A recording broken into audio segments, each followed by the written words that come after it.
ഒരാൾ ഇമാമായിക്കൊണ്ടാണ് നിസ്കരിക്കുന്നതെങ്കിൽ, ഒരു മയ്യത്ത് സ്ത്രീയാണെങ്കിൽ മയ്യത്തിൻ്റെ വയറുഭാഗത്താണ് നിൽക്കേണ്ടത് ഇമാമ്. എന്നാൽ മയ്യത്ത് പുരുഷനാണെങ്കിൽ ആ മയ്യത്തിൻ്റെ തലഭാഗത്താണ് നിൽക്കേണ്ടത്. ഇനി മയ്യത്തിൻ്റെ രൂപം, ആ മയ്യത്തിൻ്റെ മേൽ ഫർളായ നിസ്കാരം, ആ മയ്യത്ത് നിസ്കാരം ഞാൻ നിസ്കരിക്കുന്നു എന്ന നിയ്യത്ത് മനസ്സിൽ കരുതലാണ് വേണ്ടത്. ഇങ്ങനെ നിയ്യത്ത് മനസ്സിൽ കരുതി ഏതൊരു കർമ്മത്തിനും നിയ്യത്തുണ്ട്. എല്ലാ കർമ്മങ്ങളും നിയ്യത്തിൻ്റെ അടിസ്ഥാനത്തിലാണ്. ഇന്നമൽ അഅ്മാലു ബിന്നിയാത്ത്, നിയ്യത്തിൻ്റെ അടിസ്ഥാനത്തിലാണ് എല്ലാ കർമ്മങ്ങളും ഉള്ളത് എന്ന് പ്രവാചകൻ പഠിപ്പിക്കുമ്പോൾ അവിടെ നിയ്യത്ത് അനിവാര്യമാണ്. അതുപോലെ തന്നെ 4 തക്ബീറുകളാണുള്ളത്. എത്ര റക്അത്താണ് മയ്യത്ത് നിസ്കാരം എന്ന് ചോദിച്ചാൽ നിങ്ങൾ എത്രയേ പറയുക? റക്അത്തുകളില്ലാത്ത 4 തക്ബീറുകളിൽ മാത്രം ഒതുങ്ങുന്നതാണ് മയ്യത്ത് നിസ്കാരം. അത് നമ്മൾ മനസ്സിലാക്കണം. അപ്പോൾ ഒന്നാമത്തെ തക്ബീറിന് ശേഷം എന്ത്, രണ്ടാമത്തെ തക്ബീറിന് ശേഷം എന്ത്, മൂന്നാമത്തെ തക്ബീറിന് ശേഷം എന്തു പറയണം, ഇങ്ങനെ ഓരോ തക്ബീറുകൾക്കിടയിലും എന്തു പറയണം എന്നതും ഇൻഷാ അല്ലാഹ് വിശദീകരിക്കുകയാണ്. ഇനി ശ്രദ്ധിച്ച് കേൾക്കണം. ആദ്യം നമ്മൾ നിയ്യത്ത് മനസ്സിൽ കരുതി, ശേഷം അല്ലാഹു അക്ബർ എന്ന് പറഞ്ഞ് 2 കരങ്ങൾ ഉയർത്തി നമ്മൾ കെട്ടുകയാണ്. തക്ബീറത്തുൽ ഇഹ്റാം ആദ്യത്തെ തക്ബീർ കഴിഞ്ഞു. അതിനുശേഷം സൂറത്തുൽ ഫാത്തിഹ അറിയാത്ത ആരുമില്ലല്ലോ. സൂറത്തുൽ ഫാത്തിഹയാണ് ആദ്യം ഓതേണ്ടത്. അത് പ്രത്യേകിച്ച് പറഞ്ഞു തരേണ്ട ആവശ്യമില്ല. സൂറത്തുൽ ഫാത്തിഹ എല്ലാവർക്കും അറിയുന്നതാണ്. അത് ആശയവും അർത്ഥവും അറിഞ്ഞ് മനസ്സിൽ തട്ടിക്കൊണ്ട് സൂറത്തുൽ ഫാത്തിഹ ഓതുക. രണ്ടാമത്തെ തക്ബീറിന് ശേഷം അല്ലാഹു അക്ബർ എന്ന് കൈയഴിച്ച് കെട്ടുക. അങ്ങനെ കൈയഴിച്ച് കെട്ടിയതിന് ശേഷം നമ്മൾ ചൊല്ലേണ്ടത് നബി സല്ലല്ലാഹു അലൈഹി വസല്ലമയുടെ മേലുള്ള സ്വലാത്താണ്. അത് ഏത് സ്വലാത്താണ് ഉത്തമം? ഇബ്രാഹിമിയ സ്വലാത്ത്. നമ്മൾ തശഹുദിലൊക്കെ നബി സല്ലല്ലാഹു അലൈഹി വസല്ലമയുടെ മേൽ സ്വലാത്ത് ചൊല്ലുമല്ലോ. അല്ലാഹുമ്മ സ്വല്ലി അലാ മുഹമ്മദിൻ വഅലാ ആലി മുഹമ്മദ് കമാ സ്വല്ലൈത അലാ ഇബ്രാഹിമ വഅലാ ആലി ഇബ്രാഹിം ഇന്നക ഹമീദും മജീദ്. അല്ലാഹുമ്മ ബാരിക് അലാ മുഹമ്മദിൻ വഅലാ ആലി മുഹമ്മദ് കമാ ബാറക്ത അലാ ഇബ്രാഹിമ വഅലാ ആലി ഇബ്രാഹിം ഇന്നക ഹമീദും മജീദ് എന്ന് പറയുന്ന ഇബ്രാഹിമിയ സ്വലാത്ത് പൂർണ്ണമായി ചൊല്ലലാണ് ഏറ്റവും ഉത്തമമായിട്ടുള്ളത്.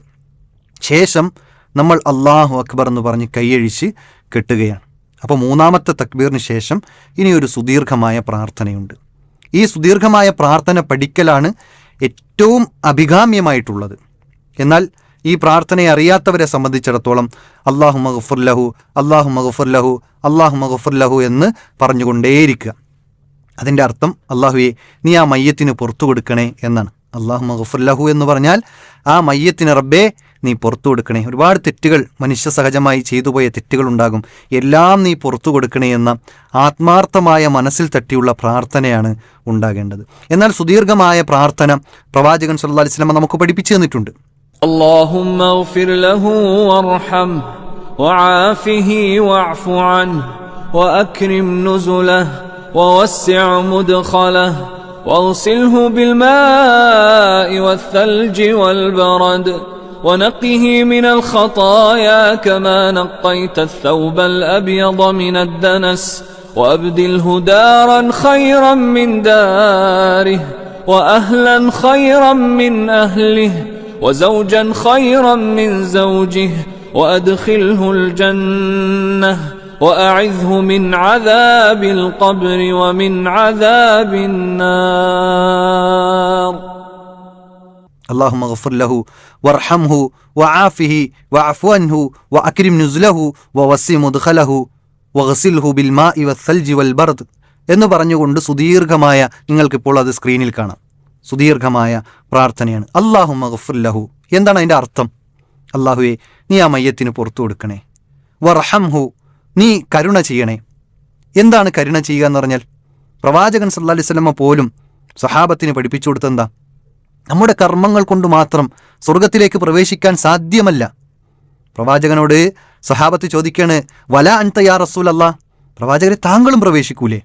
കാരണം രാത്രി കാലിൽ നീര് വരുമാർ നിന്ന് നിസ്കരിച്ച, ഇബാദത്തിൻ്റെ വിഷയത്തിൽ അങ്ങേയറ്റം ശ്രദ്ധ കാണിച്ച, സഹാബത്തിനേക്കാളും വലിയ തഖ്വയുള്ള പ്രവാചകൻ, ആ പ്രവാചകൻ പോലും സ്വന്തം കർമ്മങ്ങൾ കൊണ്ട് സ്വർഗത്തിൽ പ്രവേശിക്കൂലേ എന്ന സഹാബത്തിൻ്റെ പ്രസക്തമായ ചോദ്യത്തിന് പ്രവാചകൻ എന്തു പറഞ്ഞെന്നറിയോ? ഞാൻ പ്രവേശിക്കുന്നല്ല പറഞ്ഞത്, വലാ അന, ഞാനും പ്രവേശിക്കുകയില്ല, ഇല്ല അൻ യതഗമ്മദനി അല്ലാഹു ബിറഹ്മതിഹി, അവൻ്റെ റഹ്മത്തിൻ്റെ അള്ളാഹുവിൻ്റെ റഹ്മത്ത് കൊണ്ടല്ലാതെ കാരുണ്യം കൊണ്ടല്ലാതെ എനിക്കും സ്വർഗത്തിലേക്ക് പ്രവേശനം സാധ്യമല്ല എന്ന് പ്രവാചകൻ പഠിപ്പിക്കുമ്പോൾ ഈ മരിച്ചു കിടക്കുന്ന മയ്യത്തിനു വേണ്ടി റഹ്മത്തിനു വേണ്ടി പ്രാർത്ഥിക്കുക എന്നത് മനസ്സിൽ തട്ടിക്കൊണ്ടുള്ള പ്രാർത്ഥനയാണ് വേണ്ടത്. അപ്പോൾ അല്ലാഹു മഗ്ഫിർ എന്ന് പറഞ്ഞാൽ അള്ളാഹു ആ മയ്യത്തിന് പുറത്തു കൊടുക്കണേ. രണ്ടാമത്തെ അല്ലാഹു മഗ്ഫിർ ലഹു വർഹംഹു എന്ന് പറയുമ്പോൾ റബ്ബേ നീ ആ മയ്യത്തിന് കരുണ ചൊരിയണേ എന്ന് പ്രാർത്ഥിക്കുകയാണ്. എന്നിട്ട് വആഫിഹി, പാരത്രിക ലോകത്തും ആഫിയത്തുണ്ടാകണം, അതിനുവേണ്ടി പ്രാർത്ഥിക്കുകയാണ്.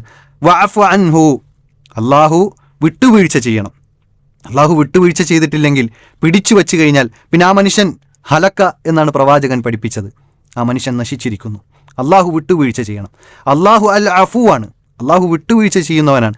തുഹിബ്ബുൽ അഫ്വ, അള്ളാഹു വിട്ടുവീഴ്ച ചെയ്യാൻ ഇഷ്ടപ്പെടുകയും ചെയ്യുന്നു.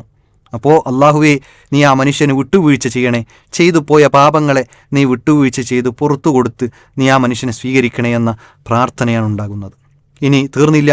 വ അക്രിം നുസുലഹു വവസ്സി മുദ്ഖലഹു വഗ്സിൽഹു ബിൽ മാഇ വസ്സൽജി വൽ ബർദ് എന്ന് പറഞ്ഞുകൊണ്ട് ആ സുദീർഘമായ പ്രാർത്ഥന, ഇതിൻ്റെ അർത്ഥം നിങ്ങൾക്ക് പൂർണ്ണമായി സ്ക്രീനിൽ ഇപ്പോൾ കാണാൻ സാധിക്കും.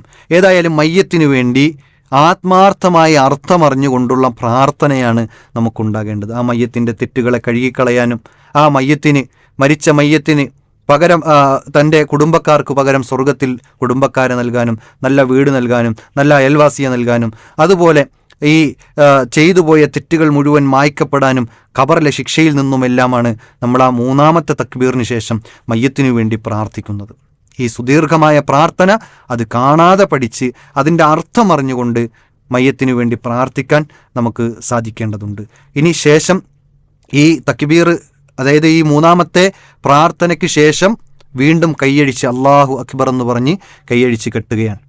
ഈ നാലാമത്തെ തക്ബീറിന് ശേഷം പ്രത്യേകമായ പ്രാർത്ഥനകളൊന്നും സ്ഥിരപ്പെട്ടു വന്നിട്ടില്ല. എന്നാൽ ചില ആളുകളൊക്കെയും അല്ലാഹുമ്മ ലാ തഹരിംന അജ്റഹു വലാ തുളില്ലന ബഅദഹു വലാ തഫ്തിന്ന ബഅദഹു എന്നൊക്കെ പറഞ്ഞിട്ട് ചില പ്രാർത്ഥനകൾ പഠിപ്പിക്കുന്നത് കാണാൻ സാധിക്കും. അത് സ്ഥിരപ്പെട്ടു വന്നതായി നമുക്കറിയില്ല, അല്ലാഹു ആലം. ശേഷം വലതു ഭാഗത്തേക്ക് സലാം വീട്ടുക, അതാണ് സുന്നത്തിൽ സ്ഥിരപ്പെട്ടത്. ഇനി ഒരാൾ ഇടത്തേക്ക് സലാം വീട്ടിയാലും അതിൽ പ്രശ്നമൊന്നുമില്ല എന്നത് ഓർമ്മപ്പെടുത്തുന്നു. കൂടുതൽ പഠിക്കുക. അല്ലാഹു അതിനുള്ള തൗഫീക്ക് നൽകട്ടെ.